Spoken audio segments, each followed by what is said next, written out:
Hey, good evening. Thank you for joining us here on Medical Stuff. My name is Mark. God, those kids are noisy, Frankham. And this is Chris. Hey, those are my kids. They can do whatever they want, Fingston. And it's my house. That's irrelevant. That's true. So, How are you, Mark? I'm doing well. How about you, man? I'm doing good. So, this evening we were talking about, We're going to do POLST forms. well, post and end of life stuff. Yeah. You know, POLST form. A POLST form, it stands for? Physician's order for physician order for life-sustaining treatment. Okay. Did I screw it up? Yeah. What did I say? 4. What does the O stand for? Order. Oh, yeah, that's right. No, you got it right. Yeah, okay. Just double checking you. Perfect. All right. Gotcha. So what does this mean? This is basically a very simple form mainly for EMS and emergency situations. And you know, this is actually a great topic because before you had brought it up, my dad and I actually had a conversation about this. For anyone that doesn't know, my dad was a paramedic. 1978 was when he started in the field, and he started before POLST forms existed. And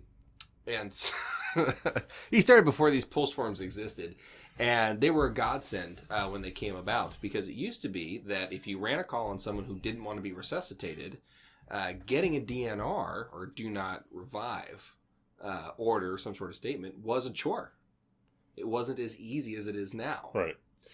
Well, God forbid, you've been on scene, we'll go over this a little bit later, on a living will, and trying to figure out what the patient's wishes are. And you're handed this stack of papers, and it's buried somewhere within there. Absolutely. Now, a POLST form, on the other hand, it was originally made at Oregon Health Science University. And have you met Dr. Schmidt, one of our physician advisors? I don't think so. She was one of the people that came up with it. Oh, nice. Yeah, I got a picture of her, 3 other people on the front, on the page for POLST form in Oregon. In all honesty, I've probably met her. You probably have. She's been to all-hand meetings. Okay. Yeah, Stuff I like probably that. met her then, So, just don't recall. So yeah, what this is, it's basically a construction paper form. It's on construction paper, and it's very, very simple, or as I like to say, very medic-friendly. Yeah. Because you're in a situation that's hectic. I'm not very good at what I do. I need something simple, right? Yeah. It's broken down into sections. One of those sections is basically what to do if the patient's heart stops. And there's 2 options. One is to resuscitate, and the other is to do not resuscitate. That's it. And I believe at the top of that it says, if patient is found with no heart rate and not breathing, Right. do the following. And the way to read these forms, for anyone that may be going into the field or is in the field, you don't want to read them. They're actually very specific about this on their website. You read them one section at a time. If this, do this. Otherwise, next section. Right. What a lot of people will do is they'll get a little bit confused. So the next section after that, Mark, section B, is what to do if the patient has a pulse and is breathing. Absolutely. And that's 3 options. Right. Comfort measures. Which is basically for those that are at end-of-life care, and death is something that is just a reality very soon. Mm-hmm. They just want to be kept comfortable. Mm-hmm. That's all that is. And that can be a little subjective. It absolutely can. You know, sometimes... Do they want an IV? Do they want antibiotics? Yeah. Do they want pain medication? For example, I think a great example of this would be your sepsis patients with infections. Right. I've gone on people with infections that also have POLST forms that say comfort measures only. Well, these infections are not pleasant. They're not fun. Right. And it may not even be related to the reason that they have a POLST form. And so in that case, an IV for that patient, for antibiotics at the hospital, is a comfort measure, or can be a comfort measure. Right. However, sometimes we end up taking patients that maybe actually don't need to be taken in the first place. But we end up taking patients with, signs and symptoms where an IV is really just going to cause pain to give the IV in the first place. And they really don't want it. Yeah, and they really don't want it. They're at that point where they don't want anything. Exactly. So the next one, go ahead. Oh, I was just say the next one there is after that is limited interventions. Right. So limited, again, can be subjective, but it does flesh it out a little bit more in the paper.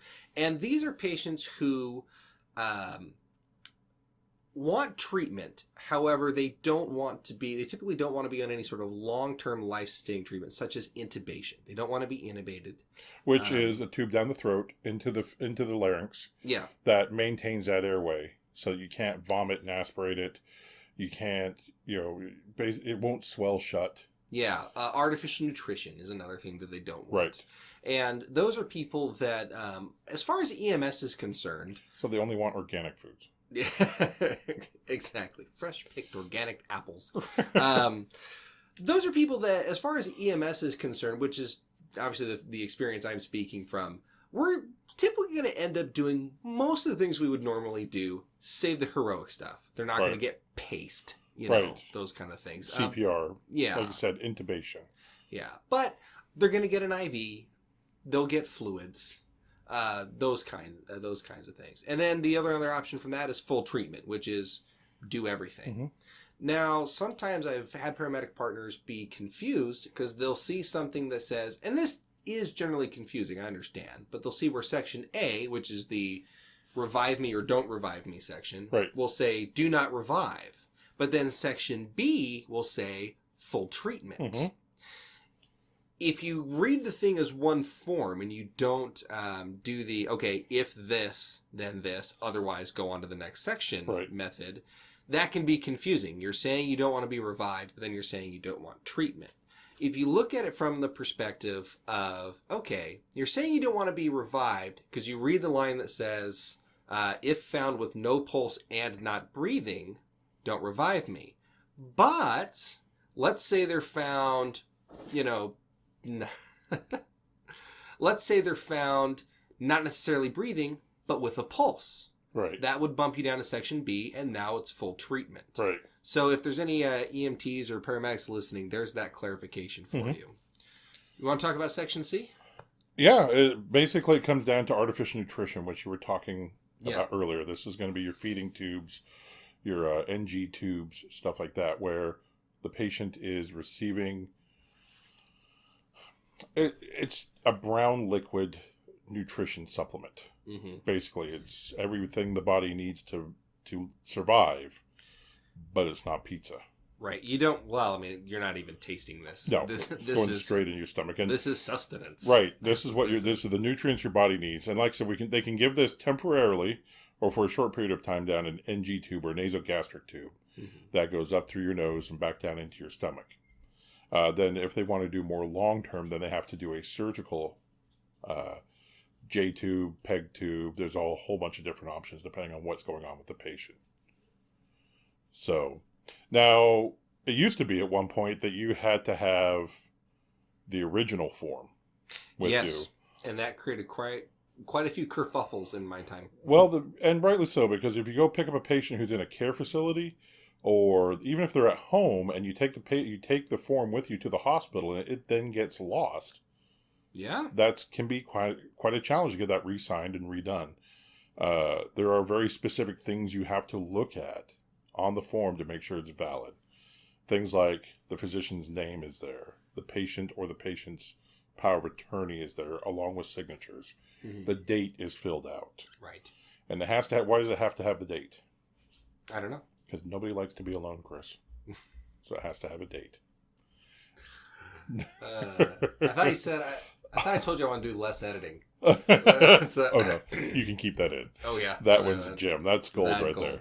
So, no, it has to have a date so that if there are supplemental ones filled out... The worst part about that is I legitimately gave him the interested look because I was really curious because this wasn't something I'd come across. Gosh, why is the date there? And immediately my head's like...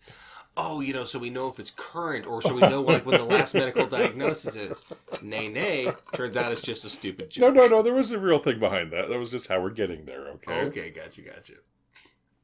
And you're right. You want to make sure that if there's more than one, you can then figure out which one is the most recent and desires of the patient. And I have been. Actually, it wasn't a house. I was at a facility.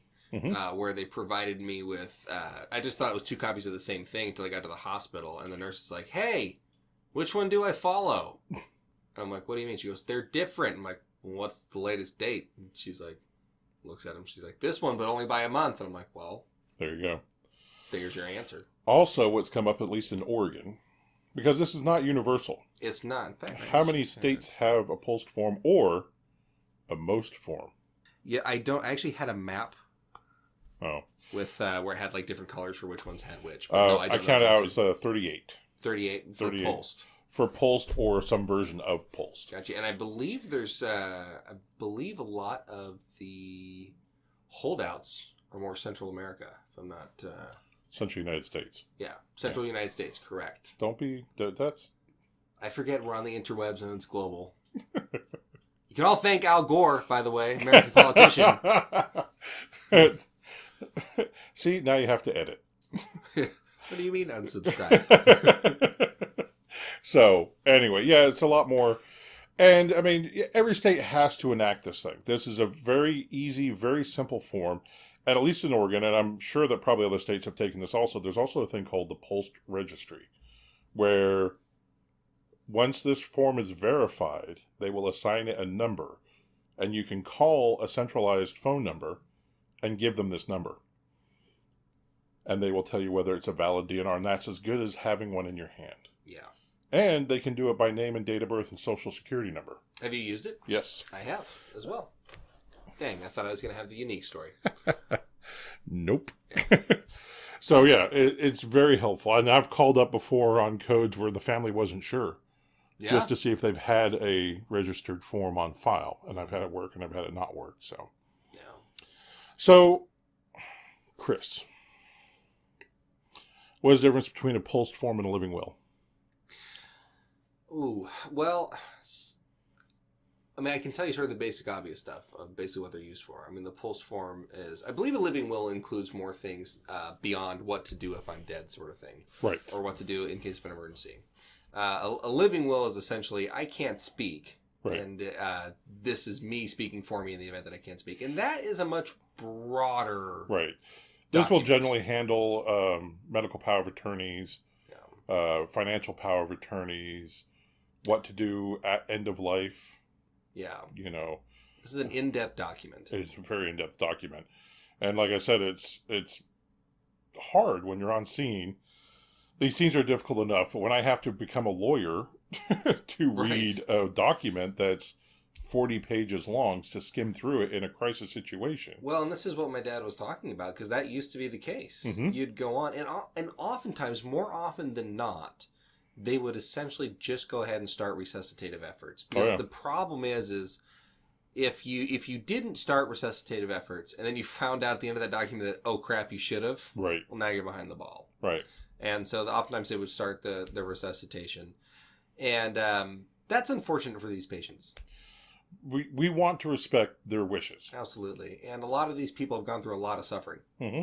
And that's not me, and I hate to speak on their behalf, but I've met people who have told me that they're kind of waiting for it. They kind of want this.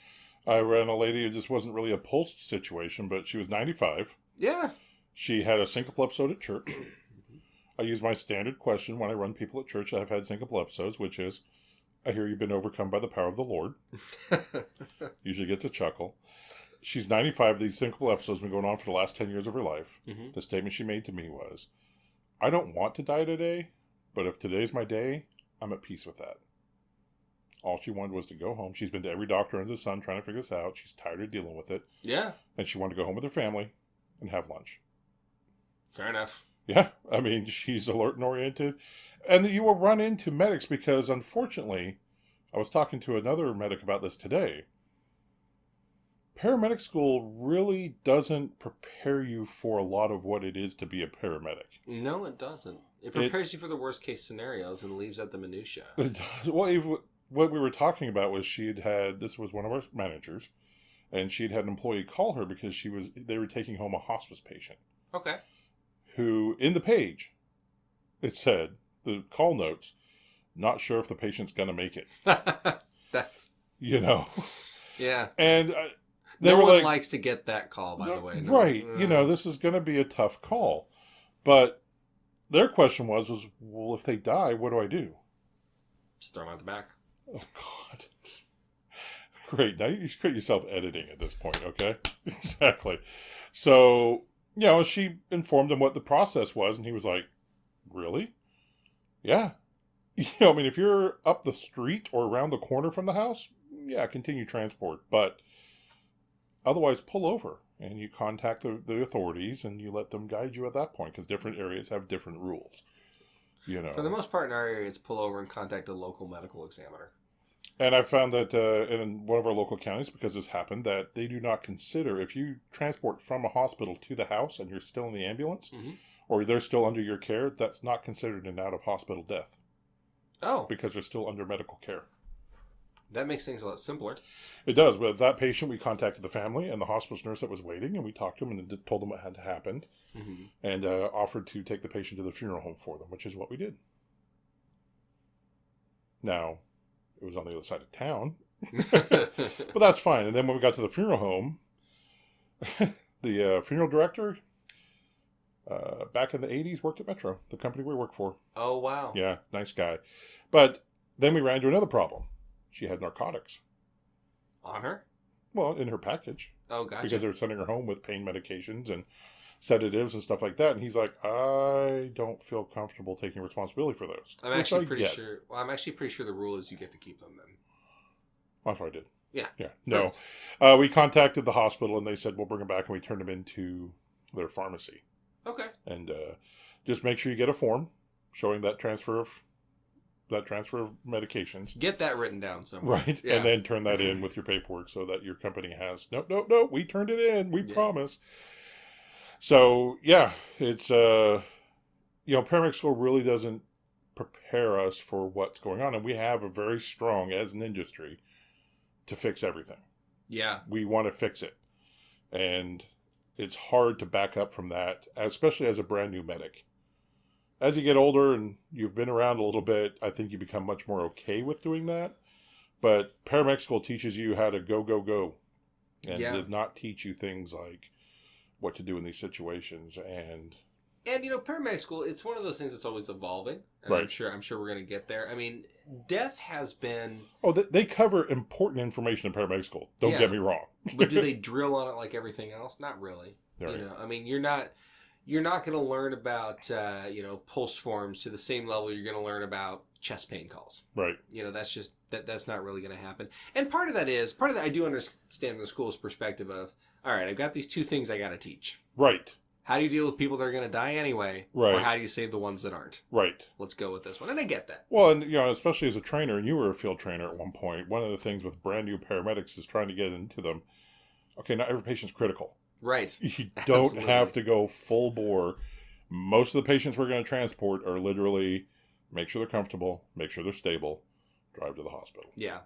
And you don't have to be paramedic in charge on every single call either. No. Yeah. So, hospice. I actually have a call to talk about today, but go ahead. Okay. For this or offline? For this. Okay. For definitely this, yeah. So hospice care, what is hospice care? Hospice is end-of-life care for people who are... It was funny because at one point you had to be like end-stage cancer patient to be on hospice. Your final days. Yeah. And now the ability to go on hospice is much broader. Right. There was a point where if you're on hospice, you never went to the hospital. That was it. If you went to the hospital, you got taken out of hospice. Mm-hmm. Because the whole point of hospice was to make sure people weren't going to the hospital and that they were at home. Hospice is meant for patients who are dying actively, and they want to die in the comfort of their own home. They don't want to be in a nursing home. They don't want to be in a hospital. Right. They want to be at home with their family where they can spend the rest of their days. Which is where I would want to be. Yeah, but that's just because you want to die so you can haunt your own house. Oh, yeah. Yeah. You want to be there in case Jesse starts dating again. Well, no, this is actually the way I look at it. Is Jesse's always wanted to do like a hotel restaurant sort of thing. It's kind of her dream business goal. I don't know if it still is. I've probably crushed a few of her dreams. But and that actually, like when things are going down, if you start talking about how your hotel's haunted, it can actually help your business. Yeah, that's just what I'm saying. That's how committed to my marriage I am. I'll haunt this place for a profit. Exactly. Okay. That's what I can do for you in the afterlife, honey. I am down. Yeah. So hospice, they'll have a nurse assigned to your case, or nurses, a nursing team, so that you have 24-hour care available when you have questions or problems. Mm-hmm. And they are there to help with the transition answer all your questions, make sure you get medical supplies, make sure the patient is getting back to that comfort measures versus limited interventions versus full treatment thing. They make much more of those judgment calls where, okay, yes, we do need to treat this because this is not something that is part of your the etiology of your disease. Now, I've had patients that are on hospice now because they have severe advanced dementia, or they have severe cardiac disease, and patients can, go on and off hospice now much easier. So if they start getting better, they can come off hospice. Then the families have the option of having what's called respite care while they're on hospice. Now, is respite care the same as palliative care? Respite care is where the family is becoming overwhelmed. Okay. And so the patient can be transferred to a care facility, a skilled nursing facility, for a period of time, a week, 2 weeks, 5 days. I just transported a dementia patient, who was going to a SNF for 5 days to give the family a break. Gotcha. So, and this is, and I was talking to a family member about with a patient just the other day, and I brought this up, and they'd never heard of this. And it was a white husband and wife, and she was taking care of him, and she has to watch him 24 hours a day. What? Did you say it was a white husband and wife? No, I started to say wife, and then I changed it to husband and wife. Oh, gotcha. At first I'm like... No. I was speaking to the wife, and then I just, mid-sentence, I changed my wording, so... Okay.